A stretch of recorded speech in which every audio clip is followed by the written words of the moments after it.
माझं नाव नितीन रमेश दळवी.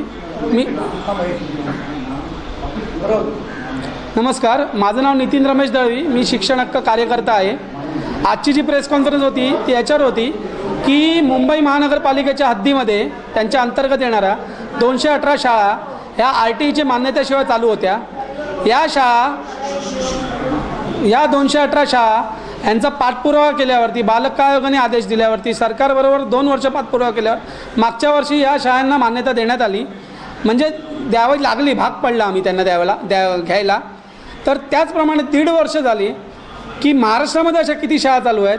यावरती बालहक्क आयोगाने, शासनाने, जे प्राथमिक शिक्षण संचालक त्यावेळेचे आहेत आणि आत्ताही तेच आहेत, शरद गोसावी यांना सांगितलेलं की तुम्ही पूर्ण कारवाई करा आणि याचा अहवाल नुसतं शासनाला देऊ नका, पण ज्यांनी तक्रार केली आहे त्यांना पण पाठवा. आज तागायत तो अहवाल भेटलेला नाही आहे.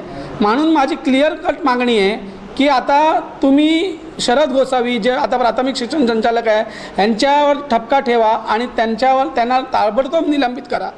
दुसरं म्हणजे ह्याच्यावरती एक SIT नेमा, किती शाळा अशा चालू आहेत आणि किती शाळांची मान्यता नाही ह्याचा श्वेतपत्रिका काढून पालकांना आणि जनतेसमोर दाखवा. आणि जर तुम्हाला जमत नसेल किंवा आताच्या मंत्र्यांना जर एका महिन्यामध्ये काम करायला जमत नसेल तर त्यांनी स्वतः नैतिक जबाबदारी घ्यावी आणि दादा भुसे यांनी राजीनामा द्यावा आणि मुख्यमंत्र्यांनी कोणतरी कार्यक्षम अधिकारी ते नोंदवावा. नाहीतर मग मी काय करणार आहे की जनहित याचिका दाखल करीन आणि त्याच्यामध्ये सर्व मंत्री जेवढे सरकार झाले त्याच्यामधले शिक्षण मंत्री जेवढे होते, जेवढे उपसंचालक, जेवढे माजी अधिकारी झाले त्यांच्यावरती फौजदारी गुन्हा दाखल करायची. आणि त्याहून जास्त की महाराष्ट्रामध्ये कुठली दुर्घटना घडली आणि RTE मान्यता नसलेल्या शाळेमध्ये कुठल्याही विद्यार्थ्याची जीवितहानी झाली तर यांच्यावरती मनुष्यवधाचा गुन्हा दाखल करावा, ही मी कोर्टाकडे मागणी करणार आहे. याच्यासाठी आज प्रेस कॉन्फरन्स होती. नेमकं घडलंय काय की हे सगळं तुम्हाला कळावं लागलं? घडलं असं आहे की 218 शाळा जेव्हा मुंबईमध्ये भेटल्या गेल्या त्याच वेळेला कळलं पाहिजे होतं सरकारला की आपली जबाबदारी काय आहे. आणि एवढे आदेश देऊन, म्हणजे बालहक्क आयोग हे एक अर्धन्यायिक समिती आहे, त्यांनी आदेश देऊनसुद्धा एखादा अधिकारी ते जुमानत नाही आहे. शासनाने त्या अधिकाऱ्यांनी कारवाई नाही केली म्हणून त्याच्यावरती कारवाई करा, म्हणजे ते पण आदेश जुमानत नाही आहे.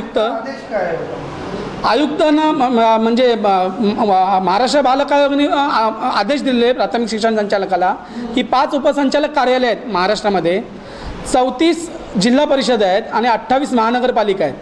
त्या सर्व एवढ्या क्षेत्रामध्ये जेवढ्या RTE मान्यतेशिवाय खाजगी शाळा चालू आहेत त्यांच्यावरती कारवाई करा आणि आम्हाला अहवाल सादर करा. हे 1.5 वर्ष झाली. BMCने जर 218 शाळांचं केलं तर सरकार आणि बाकीचं हे जे प्राथमिक शिक्षण संचालक आहे ते जागा गरम करून करतात काय? 1.5 वर्षामध्ये त्यांनी काय केलं आहे?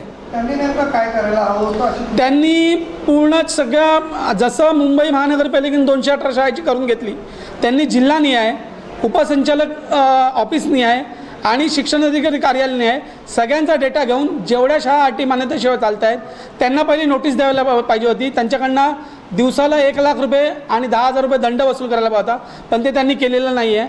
आणि आज तर त्यांनी काहीच नाही केलं आहे, म्हणजे त्यांनी सुरुवातच नाही केलेली या कामावरती. केली असेल तर त्यांनी पत्रकारांना सांगावं की त्यांनी काय काम केलं आहे.